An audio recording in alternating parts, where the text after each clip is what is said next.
네, 지금 이 시간 시장에 대한 전략 세워보겠습니다. 오늘은 유경훈 마스터 나오셨습니다. 어서 오세요. 네, 반갑습니다. 네, 마스터님 월요일에 분위기가 좋습니다. 네. 특히나 외국인들이 돌아와 주고 있다는 점, 삼성전자를 담아가고 있다는 점, 오늘 시장 의미하는 바가 클 것 같은데요. 시장 네. 어떻게 보세요?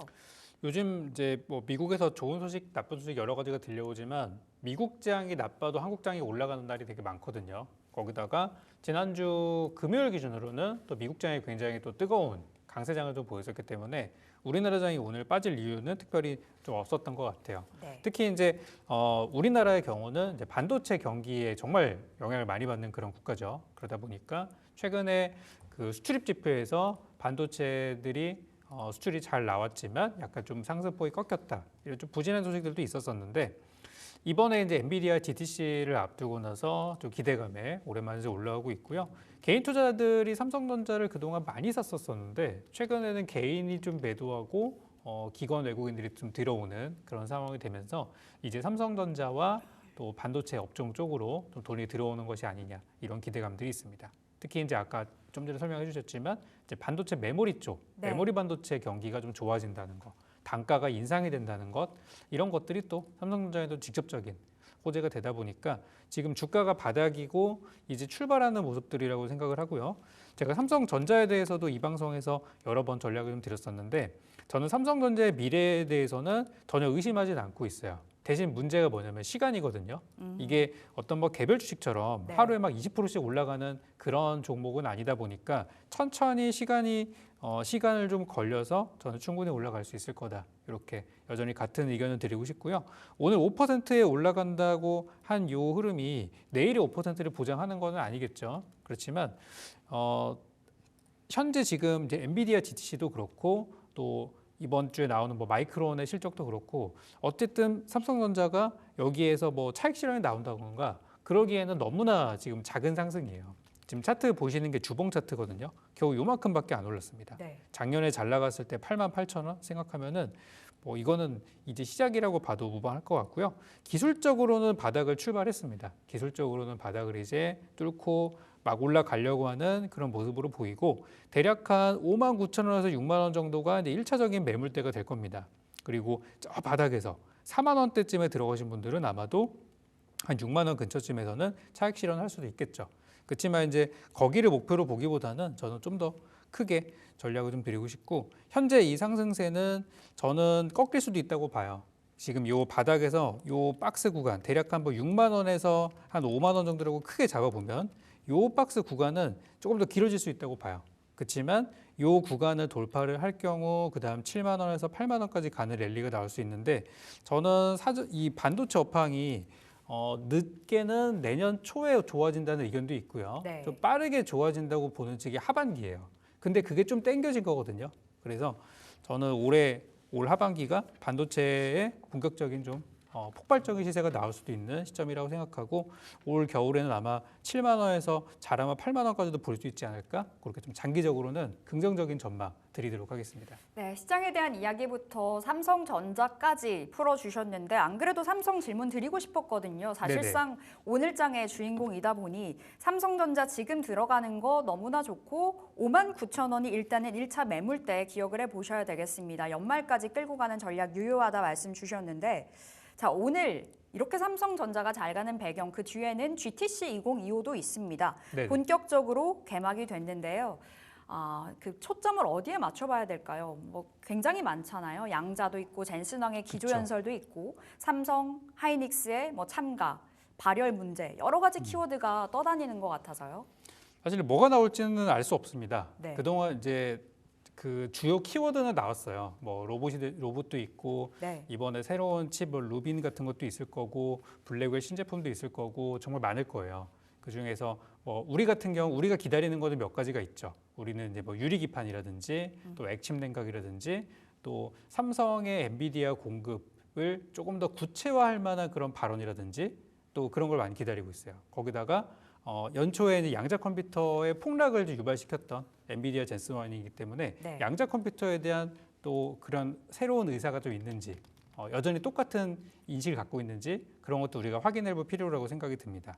일단 하이닉스 쪽이랑 엔비디아는 어느 정도 공급 관계가 명확하게 돼 있다 보니까 최근까지 주가가 괜찮았어요. 작년에도 괜찮았고 그래서 하이닉스 쪽으로도 뭔가 호재가 좀 있지 않을까 그렇게 생각이 들고 삼성전자가 이번에는 좀 그동안 덜 올랐기 때문에 이번에 좀 올라갈 만한 재료가 나왔으면 좋겠어요. 근데 작년을 생각해 보면 작년에 분명히 블랙웰이라든지 막 이런 얘기들이 많이 있었는데 중요한 거는 그때 주목을 받았던 건 로봇이거든요. 그래서 갑자기 뜬금없이 로봇이 막 나와가지고 이거 앞으로 로봇 좀 뭐가 있겠구나 그랬었는데 그 로봇이 작년 하반기와 올 초까지 그 엄청난 랠리가 좀 있었습니다. 네. 대표적으로 뭐 레인보우 로보틱스도 그때 막 같이 엮여가지고 올라가기도 했었고요. 그래서 그런 것처럼 이번에는 또 어떤 것들이 놀라운 재료가 나올지 기대를 하고 있고 이번에 이제 CES에서도 젠슨 왕이 또 로봇에 대한 얘기를 또 한참 많이 풀어놨었어요. 그래서 저는 이번에도 로봇이 좀 많이 얘기가 나올 것 같다는 생각이 들고요. 또 양자 컴퓨터 쪽에서는 이번에 처음으로 이제 퀀텀 데이라는 게 또 있어가지고 거기 이제 20일 날 또 일정이 또 따로 있다고 하죠.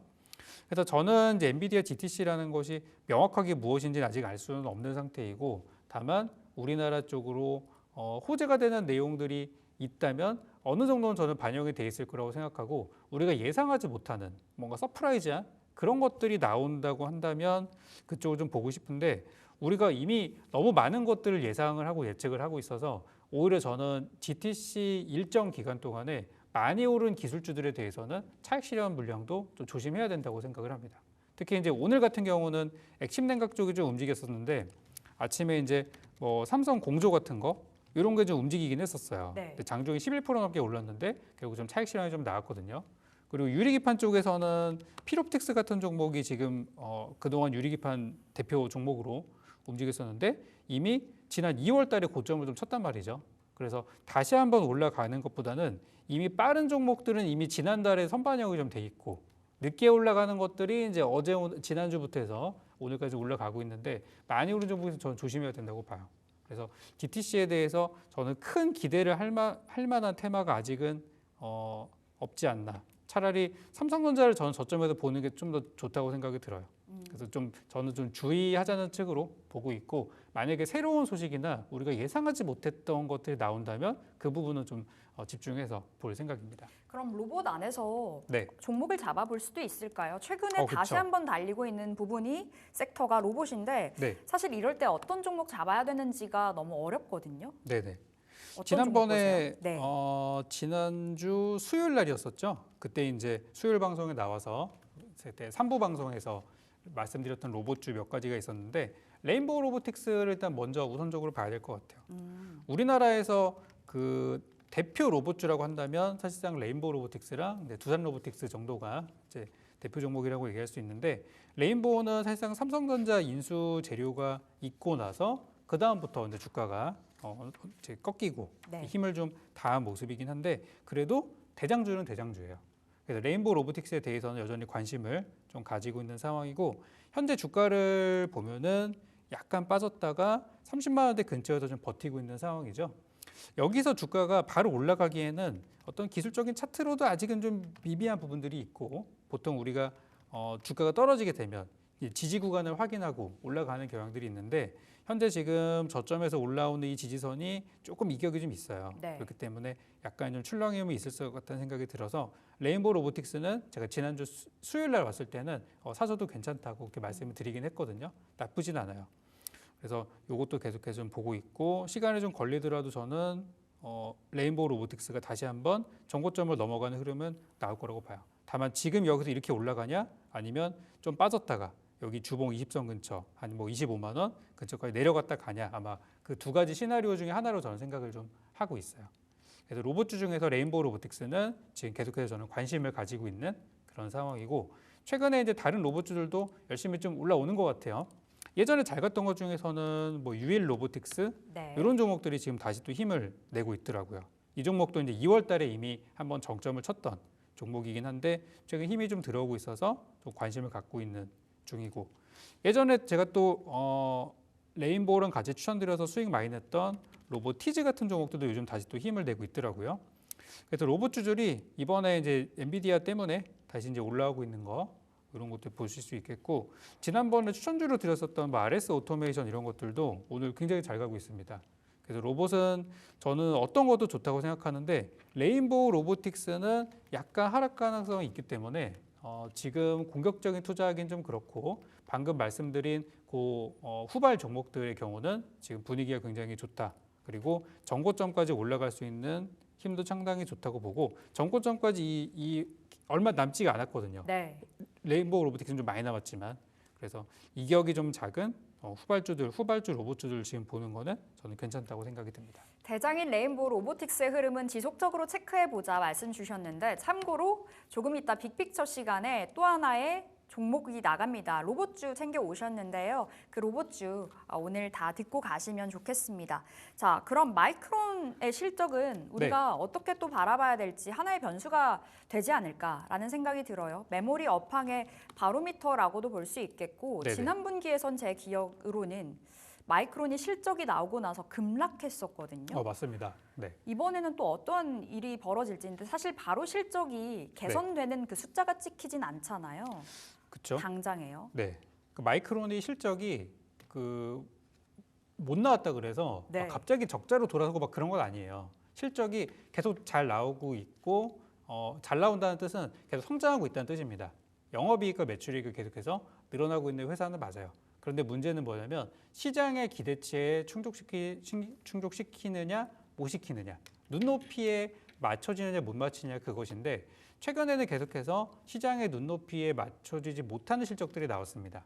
되게 재밌는 게 뭐냐면 마이크론이 이 반도체 업계에서는 실적이 좀 빨리 나오는 편이잖아요. 네. 지난 1분기 실적은 대부분 다 끝났고 이제 그 다음 분기 전에 좀 먼저 나오는 실적이다 보니까 마이크론을 보고 이제 많은 분들이 향후 반도체를 전망을 좀 합니다. 근데 제가 보고 싶은 거는 뭐냐면 지난번에 말씀하셨던 대로 엔비디아라네. 마이크론이 실적 발표 나온 당일날에 급락을 했거든요. 근데 그 다음 날부터 또 급반등이 나왔어요. 그리고 그 전전 분기로 가보게 되면은 실적이 그때는 또 잘 나왔어요. 시장 예상치보다 상회를 했단 말이죠. 그런데 주가가 갭상승을 크게 했다가 바로 빠져버렸어요. 이거는 차트를 한번 직접 보여드리도록 하겠습니다. 네.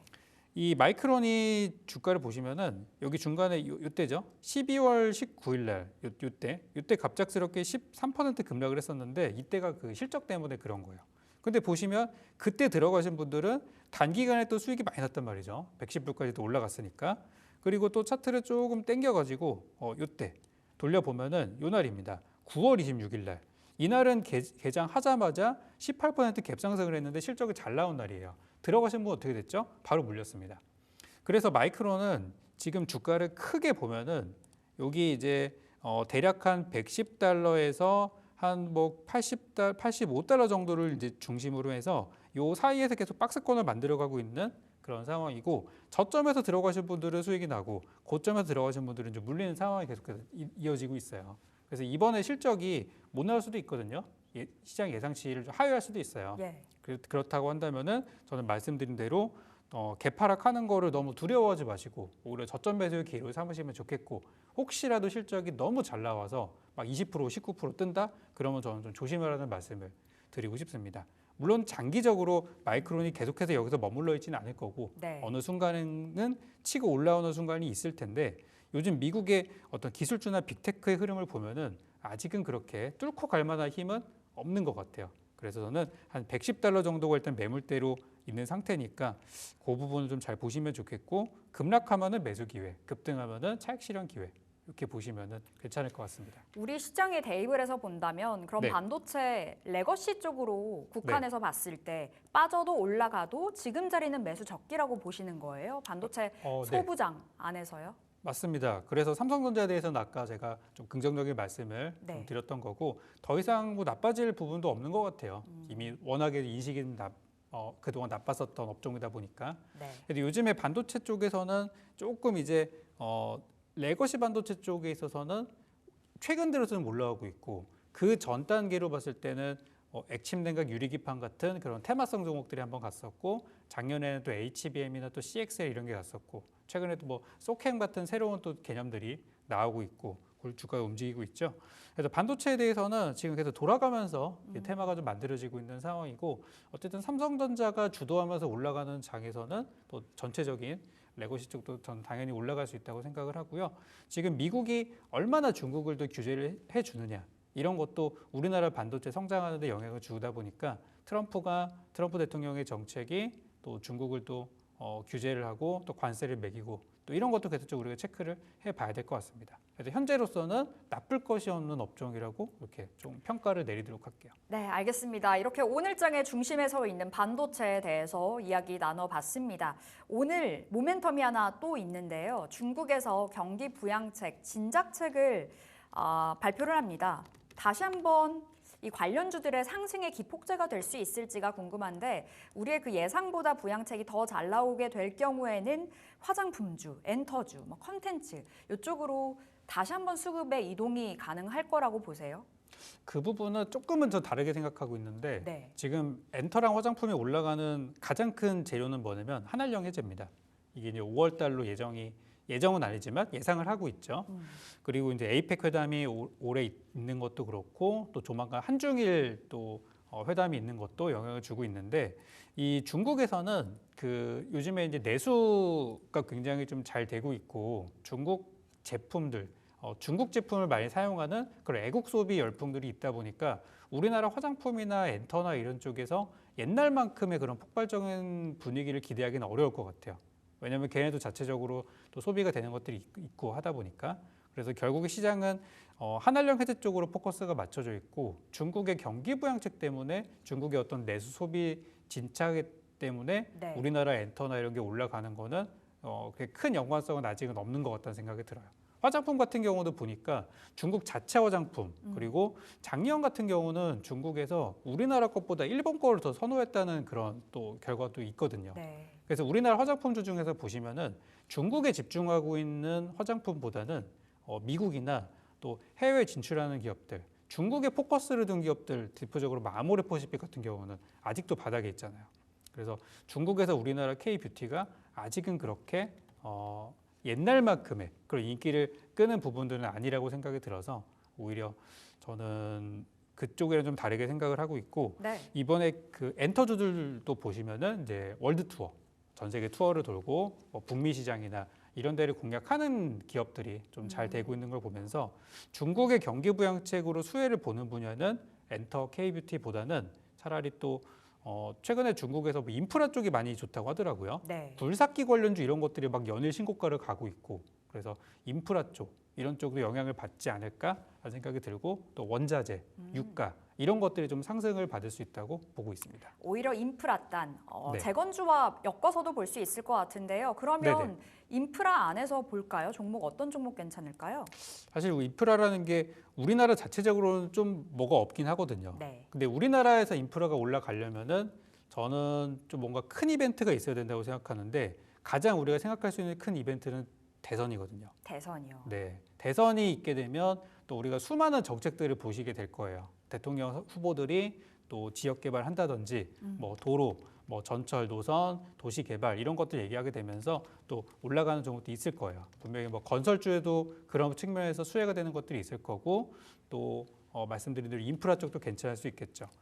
생각나는 대로 몇 가지 좀 보게 되면은 지금 주가가 건설주 쪽에서는 이제 몇몇 것들이 있는데 네. 뭐 최근에 뭐 대우건설이라든지 현대건설이라든지 이런 것들이 보면은 현대건설은 좀 변동성이 있긴 합니다만 대우건설 같은 경우는 좀 바닥에서 자리를 잘 잡고 있는 것도 네. 저는 좀 흐름이 나쁘지 않다고 생각이 들고 원래 이제 현대로템 같은 것도 약간 인프라 관련주로 원래는 이제 봤었었는데 최근에는 이제 방산으로 엮이게 되면서 정말 뭐 한화 에어로스페이스의 뒤를 그대로 이어가는 모습들도 보이고 있어요. 그래서 현대로템도 분명히 인프라 쪽에서 수혜가 있는 부분이라서 좀 긍정적으로 보고 있다고 말씀을 드리겠습니다. 철도가 있죠. 현대로템은. 그래서 이렇게 보고 있고 나머지는 사실 눈에 띄는 종목이 그렇게 많지는 않는 것 같아요. 네. 그래서 인프라 쪽이나 또 어떤 뭐 기계 장비 이런 쪽에 있어서는 저는 조금 더 기다렸다가 우리 대선이 있을지 없을지도 모르고 또 어떻게 진행될지도 아직 알 수 없는 부분이라서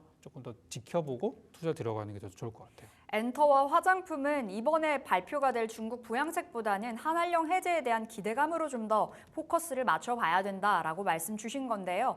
이 대목에서 우리 AS 하나 갈게요. 디어유 네. 보겠습니다. 디어유로 네네. 20% 이상의 수익을 보고 있는데 오늘도 현재 양봉이고요. 근데 최근에 주가 부침이 좀 있었어요. 맞습니다. 그럼 지금 자리는 우리가 어떻게 해석을 해볼까요? 다시 한번 올라가는 자리 아니면 좀 쉬어갈 자리? 이게 이제 지난번에 그 중국 쪽에 그 경기가 좀 나빠지고 있다 이런 얘기가 살짝 돌아가지고 네. 그것 때문에 약간의 하락이 있었고 또 하나는 지난번 2월 20일이었었죠. 그때쯤에 이제 주가가 이제 많이 올라가면서 그때 이제 뭐 SM 쪽으로의 인수 그런 이야기들이 나와서 주가가 이제 반영이 됐었고 그 다음에 떨어지는 모습들 이렇게 이제 확인할 수 있었는데 결국 디어유의 본질이나 디어유가 매출이 꺾이거나 그런 현상은 전혀 나타나지 않고 있고요. 여전히 실적은 잘 나올 거라고 보고 있고 작년 실적을 봤을 때 그 전년 대비 실적이 줄지 않은 몇 안 되는 엔터주라는 걸 제가 강조를 많이 했었어요. 그렇기 때문에 올해도 실적이 괜찮은 흐름으로 가고 있고 또 디어유가 이제 중국 쪽의 매출이 작년부터 이제 본격적으로 잡히기 시작하고 있는 것들도 좀 기대할 만한 부분이 되겠고 어쨌든 현재 디어유의 흐름으로 봤을 때는 호재가 한 번 있었기 때문에 5만 원대까지 올라갔다가 우리가 20% 정도 수익 실현하고 그 다음에 떨어지는 부분에서 저는 재공략 사인을 좀 드렸었죠. 그래서 지금 구간은 한 4만 원 이하에서의 가격은 여전히 저는 매수하는 가격, 매수 구간으로 보고 있고요. 이제 제 차트로 봤을 때 여기 3월 6일 기준으로 좀 매도 손절 물량이 좀 있었습니다. 그래서 보통 이렇게 투매가 나오고 매도가 나오면 주가가 하단 지지선까지 내려오는 게 일반적입니다. 그러면 한 33,000원대까지는 내려와야 어느 정도 좀 충분히 빠졌다고 볼 수 있어요. 그런데 주가가 그만큼 내려오지 않고 서서히 돌리고 있단 말이죠. 그거는 바닥을 우리가 예상했던 바닥보다 높은 데서 바닥이 형성됐다는 거는 네. 살려고 하는 분들이 많은 거예요. 빠지는 걸 기다렸던 사람들이 많다는 거죠. 그래서 현재 굉장히 저는 긍정적으로 보고 있고요. 수급 상황을 보게 되면 최근에 기관 외국인들 조금씩 들어와주고 있는 모습들 크게 티는 나진 않지만 조금씩 저점에서 모아가는 모습도 확인이 되고 있습니다. 그래서 지난번에 제가 이 종목을 추천드렸을 때도 대략 한 3만 원대에서 추천드려서 5만 원대까지 제가 이제 보냈었는데 이번에도 마찬가지로 4만 원 이하에서 천천히 모아두신다면 다시 한번 5만 원대 공략 충분히 가능할 것 같습니다. 그래서 지금은 매수하기 좋은 가격대 이렇게 정리드리겠습니다. 다시 한번 기회가 왔다라고 보시면 되겠습니다. 디어유 지금부터 모아가서 5만 원 또 목표가로 살펴보도록 하겠습니다. 자, 우리 조선에 대해서 이야기해 보려고 하는데요. 오늘 업종으로 봤을 때 상승률 상위에 또 한 번 조선이 랭크가 되어 있습니다. 그런데 최근 들어서 조선 쪽으로는 부정의 목소리도 나오거든요. 지난 10일에 IM투자증권에서는 조선업의 그 업황 지표가 부정적이다, 신중한 투자가 요구된다라는 리포트를 실기도 했습니다. 근데 뭐 원체 잘 가요. 오늘 조선 기자재까지 흐름이 좋은데 지금 자리 점검해 보면 어떤 시각이세요? 그때 이제 조선 업종이 많이 올랐기 때문에 충분히 뭐 이런 얘기는 저는 나올 수 있다고 생각을 해요. 제일 많이 올랐고 하다 보니까.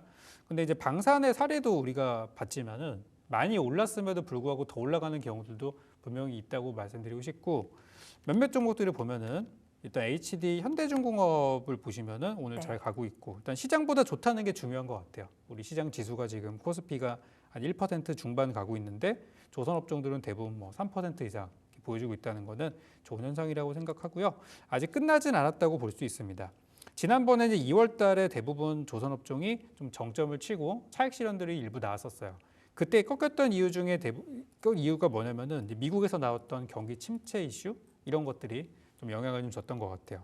그렇지만 최근에 미국에서는 다시 또 얘기가 나오고 있죠. 아직 경기 침체가 아니다. 심지어 지난주 금요일 날에는 미국의 그 물가 지수가 굉장히 수십 년 만에 최고치를 장기 물가 전망이 높게 나왔음에도 불구하고 시장이 올랐어요. 그만큼 이제 최근에 미국 증시가 뭐 지표 때문에 많이 좀 나빴었지만 그래도 저가주는 간다 이런 느낌으로 반응을 했거든요. 그래서 경기 침체에 대한 우려도 약간 사라지게 되면서 다시 또 조선업이 저는 또 반등을 하고 있다고 생각하고 많이 오른 거는 맞다고 봅니다. 그렇지만 이거를 대체할 만한 섹터가 있나를 생각해 보면 또 마땅치가 않아요. 조선이 지금 좋은 이유가 뭐냐면 미국에서 우리 쪽으로 많은 군함이라든지 많은 이제 그런 수주들을 맡길 가능성이 높다는 거잖아요. 중국을 대신해서 중국을 또는 중국에 대항하기 위해서. 근데 현실적으로 아직 본격적으로 물량에 들어온 건 아니고 그냥 기대감만으로만 움직이고 있다는 게 조금 아쉽다면 아쉬운 부분이 될 수 있겠고, 트럼프가 말 바꾸기를 하지 않는다면, 말 바꾸지 하지 않고 지금 이야기 나오는 대로 실제로 우리나라가 군함을 수주를 한다든지 또는 군함을 정비한다든지 이런 것들, 우리가 미국의 조선소를 인수해서 많은 물량을 가져올 수 있다. 이게 만약에 현실화가 된다면 주가는 저는 더 레벨업이 한 번 더 될 수 있다고 봅니다. 그렇지만 트럼프 대통령이 언제 말 바꾸기를 할지 또는 계획됐던 것들이 딜레이가 된다든지 이런 변수들이 남아 있는 것이 저는 이제 주가 하락이 나올 수 있는 배경이라고 봐요. 지금은 어쨌든 네. 잘 될 걸로 반영이 돼 있기 때문에. 그래서 조선업종이 저는 아직은 막 현재 다 매도하고 빠져나가는 그런 타이밍은 아니라고 생각하고요. 현재로서는 더 오를 여력이 있기 때문에 여전히 저는 보유를 하고 계시되, 뭔가 이상한 조짐이 일어난다, 갑자기 고점에서 투매가 나온 종목이 나오기 시작한다, 네. 그러면 좀 빠져나와야 된다고 생각하고, 아직까지는 저는 더 간다고 상방적으로 열어두시면 좋을 것 같습니다. 진짜 부럽습니다. 조선주 들고 계신 분들은 뭐 작년부터 해서 계속해서 잘 가는 흐름이 유지가 되고 있고, 지금 자리는 끌고 가되 일단은 그 강한 하락의 시그널이 나오지 않는 이상 들고 가보자로 답을 주셨습니다. 방산도 같은 시각이실지 궁금한데 오늘도 방산은 잘 가지고 있거든요. 네네. 참고로 우리 유경훈 마스터님의 종목이죠. 한화 에어로스페이스 오늘도 달리고 있습니다. 네. 수익이 100%를 넘어가고 있는 구간이에요. 120%도 돌파가 됐고요. 지난주에도 추천을 주셨는데 네네. 지난주에만 들어갔어도 또 10%의 수익일 거거든요. 그러게요. 이 종목은 그럼 오늘도 되는 거예요? 오늘도 들어가도 될까요? 거의 제가 뭐 올 때마다 드리고 있는데요. 네. 이 방산주가 올라가는 거는 조선이랑은 조금 다릅니다. 아까 조선의 경우는 우리가 미국에 기대고 있는 재료가 되게 크잖아요. 네. 반면에 방산주의 경우는 미국에 기대고 있지 않기 때문에 올라가는 거예요.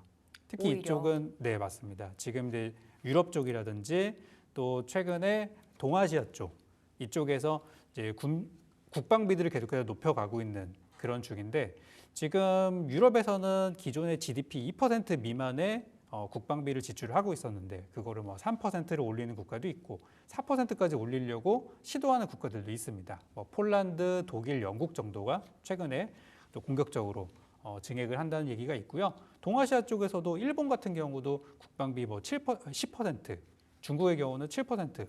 지금 전 세계적으로 정말 이렇게 국방비 증액을 하는 것들이 거의 뭐 경쟁을 하다시피 그러고 있는데, 그동안 이제 미국산 무기들이 그런 수요들을 충족시켜 주었으나 너무 가격이 비싸기도 하고, 최근에 미국 트럼프와 일론 머스크의 행보 이런 것들이 또 밉상이기도 하거든요. 그런 겸사겸사 한국산 무기가 최근에 입소문이 많이 나고, 또 가성비와 이런 또 빠른 납기 이런 것들을 좀 장점으로 해서 부각이 되고 있어서, 오히려 방산은 어떤 미국의 어떤 행보, 트럼프 대통령이 저렇게 막말을 하고 그런 부분들이 우리한테도 반사이익이 상당히 되고 있는 것 같아요. 그래서 저는 방산업종이 지금 현재 우리나라에서 지금 제일 잘 가고 있는 섹터인데요. 여전히 이쪽이 저는 제일 좋다고 보고 있고, 아직 상승 구간은 끝나진 않은 것 같아요. 네. 지난번에 한화 에어로스페이스의 경우는 제가 마지막으로 목표가 한 번 더 올리겠습니다. 그래가지고 그때 이제 84만 원까지 저는 목표를 드렸습니다. 근데 오늘 증권가에서는 88만 원짜리 리포트가 나왔었고 지난주에 100만 원 리포트도 나왔었죠. 그래서 제가 드린 목표 88만 원이 그렇게 과도한 가격은 아닌 것 같아요. 증권가 평균치로 내본다고 하더라도. 그래서 오늘 사시는 거 뭐 나쁘진 않은데, 이 주가라는 게 보시면은 계속 이렇게 왔다 갔다 하잖아요. 오르락 내리락 하니까. 오늘은 이제 오르는 날이니까 또 하루 이틀 기다리면 또 빠지는 순간들이 오지 않을까 싶어요. 그때 들어가시면 더 좋을 것 같고요. 목표가는 여전히 84만 원 제시해 드리도록 하겠습니다. 네, 여전히 홀딩 사인 받았습니다. 한화 에어로스페이스. 그러면 유경훈 마스터님 지금 자리에서 방산 들고 있지 않다면 지금이라도 기회 있는 종목이 있을까요? 아까 이제 현대 로템이랑 두 개를 보고 있는데, 현대로템 너무 비싸지 않아요? 괜찮나요? 한화 에어로에 비하면 싸죠. 괜찮아요. 네, 한화 에어로가 75만 원인데 네. 현대 로템은 이제 10만 원대로 들어왔거든요. 그래서 단순히 이제 순수 가격으로만 보면은 좀 접근할 만한 가격이라고 생각이 들고, 물론 주가는 많이 올라온 게 맞습니다. 그래서 접근하기 좀 어려울 수 있는데, 이 현대 로템의 주가도 한번 잘 보시면은 이게 매일 올라가는 게 아니라 우리가 올라간 날만 보니까 못 사는 거거든요. 중간에 보시면 이게 지난 2월 달에 19% 급등을 하고 나서 그다음 양봉이 나온 날과 음봉이 나온 날의 수를 비교해 보면 음봉이 나온 날이 조금 적어요. 근데 보시면 중간중간 음봉이 계속 나와요. 하루 급등하면 하루 빠지고 그 반복이거든요. 그렇기 때문에 오늘 올라갔다 이거는 내일이나 내일 모레 조정 나올 가능성이 상당히 큽니다. 그래서 저는 이런 종목들은 굳이 무리하게 잡을 필요가 없다고 생각이 들고 지금은 철저하게 눌림목을 공략하는 수밖에 없다고 봐요. 특히 2월 말에 갑작스럽게 9만 원대에서 여기 7만 원대까지 빠졌던 적이 있었거든요. 이럴 때 샀었어야 돼요. 그래서 지금 현대 로템은 저는 더 간다고 보고 있는 입장이고 증권가에서도 최근에 거의 15만 원 가까운 리포트가 있어요. 그러니까 현 구간도 많이 올랐는데 앞으로 한 4, 50%더 간다는 거거든요.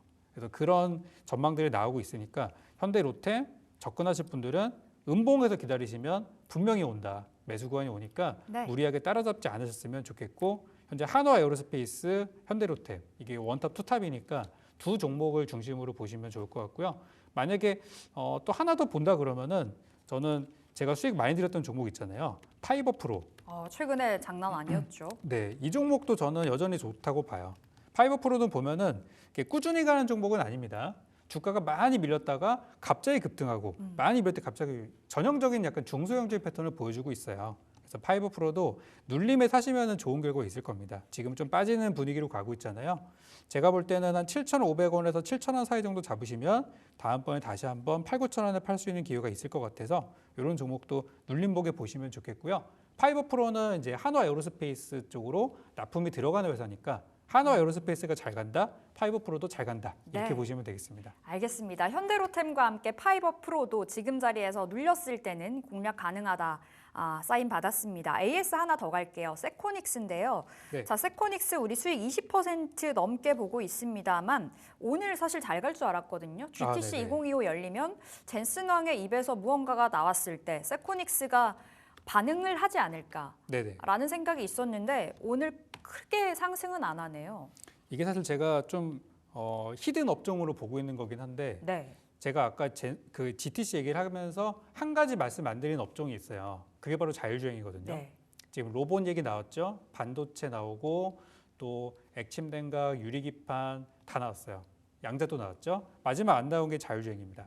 지금 엔비디아 쪽에서도 자율주행에 관련된 그런 어떤 플랫폼과 또 엔비디아 유니버스가 또 있어서 거기에 또 많은 기업들이 협력을 하고 있죠. 그래서 이번 GTC에서 분명히 자율주행 얘기도 나올 수도 있어요. 아무도 기대하고 있지 않은 부분이기 때문에.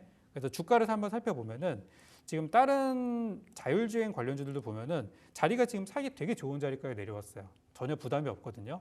그래서 세코닉스 지난번 드리고 나서 급등을 한번 했었는데 현재 구간이 약간 눌리는 구간. 제가 볼 때는 저는 조금 더 밀릴 수도 있다고 생각하지만 지금 6,000원, 6,500원이라면 아주 좋은 매수 구간이라고 네. 생각을 하고요. 지금 이 종목도 잘 가고 있지만 지난번에 이제 SOS랩 이런 종목들이 최근에 SOS랩이 자율주행 쪽에서는 좀 잘 갔단 말이죠. 그래서 이런 종목들도 지금 주가를 보시면은 주봉 차트로 봤을 때 딱 지지선까지 와서 정말 이거는 이 기술적 매매하시는 분들, 차트 보시는 분들한테는 이거 되게 좋다. 그런 평가를 받을 수도 있는 자리라고 보여집니다. 그래서 저는 자율주행 섹터가 현재 지금 좀 많이 떨어져 있기 때문에 부담스럽지 않게 들어갈 수 있는 자리라고 생각하고요. 엔비디아 GTC에서 자율주행 안 나와도 상관없습니다. 자율주행이라는 이 업종 자체가 최근에 우리나라에서 좀 이 규제에 많이 엮여 있는 그런 업종이라서 규제를 완화시키려는 액션들이 나오고 있거든요. 그리고 또 하나 6월 달에 테슬라 로보택시 나오죠. 네. 그거 생각하면 자율주행은 지금 빠지든 올라가든 지금 눌렸을 때 모아두시는 업종이라고 맞다고 생각해요. 만약이라도 GTC에 나온다? 그러면 뭐 더 그 급등하는 시기가 빨리 당겨지는 것이기 때문에 자율주행은 지금 뭐 어떤 종목이든 뭐 실적이 너무 나빠서 갑자기 문 닫기 직전의 회사만 아니라면 자율주행은 저는 매수하기 좋다고 말씀드리겠습니다. 알겠습니다. 세코닉스와 SOS랩 지금 자리 괜찮다. 히든 종목으로 챙겨가시면 되겠습니다. 자, 마스터님 저희 속도 내볼게요. 오늘의 네. 종목이에요. 스페셜 공략주. 어떤 종목일까요? 오늘 이제 어떤 걸 드릴까 많이 고민을 했었는데 이 종목으로 가보도록 하겠습니다. 시프트업. 네. 네. 지난번에도 한번 언급했었었는데요. 이제 게임 업종이 요즘에 엔터 쪽이 먼저 가고 나서 이제 뒤늦게 따라가는 것 같아요. 근데 제가 요즘에 이제 그 게임 업종을 많이 이야기를 하고 있는 상황인데 이쪽을 제가 보고 있는 그 게임 업종 중에서 시프트업을 특히 보고 있는 이유가 뭐냐면 지금 시장에서는 한알령이 해제가 되면 네. 우리나라 게임사들이 중국에 가서 매출 많이 낼 거다라는 생각을 하고 계시거든요. 근데 한알령이 5월 달에 과연 해제가 될까? 안 될 수도 있잖아요. 저는 그 부분을 좀 생각을 하고 있어요. 그렇기 때문에 시프트업은 이미 중국 진출에 성공을 해서 이제 지금 사전 예약에 들어가 있는 상태이고 빠르면은 2분기 4월에서 5월 안에 이제 시프트업의 주력 게임인 니케가 이제 출시가 될 예정이라고 합니다. 얼마 안 남았거든요. 그래서 목표로 하고 있는 이 사전 예약 인원수가 800만 명이래요. 이게 정말 말도 안 되는 수치지만 중국의 인구라면 가능하다고 합니다. 그래서 정말 많은 사람들이 신작을 기다리고 있는 것이고 이미 중국 출시가 임박한 상황이니까 한알령 해제 안 돼도 상관없는 거예요. 네. 그러니까 순수하게 지금 주가만 보고 접근하시면 된다는 거죠. 자, 그리고 두 번째가 이 종목이 이제 공모가가 6만 원인데 공모가 대비해서 최근에 주가가 빠졌었어요. 저점까지 내려와서 가격적인 메리트가 상당히 컸고 상장할 때 공모 밴드가 6만 원에서 4만 7천 원이었는데요. 마찬가지로 그 가격이 매수하기 좋은 가격이라고 볼 수가 있겠습니다. 물론 오늘은 좀 올라왔지만 분명히 빠지는 구간이 있으니까 공략하시면 될 것 같아요. 실적의 경우는 작년에 잘 나왔습니다. 사상 최대 실적을 기록을 했고 네. 올해도 비슷한 실적을 시장에서는 전망을 하고 있다고 하니까 잘 보시면 좋겠고요. 최근에 리포트를 좀 보다 보니까 굉장히 고평가를 하는 리포트가 있었어요. 지금 원래 이 종목에 있어서 증권가 리포트가 제일 높은 게 9만 5천 원인데 이번에 9만 8천 원짜리 리포트가 나오게 되면서 현 주가 대비해서 60% 이상을 보는 것도 있다라는 것도 투자 포인트가 되겠습니다. 자, 그래서 저는 이제 얼마를 목표가를 잡냐면 일단 1차적으로 한번 잡아보려고 합니다.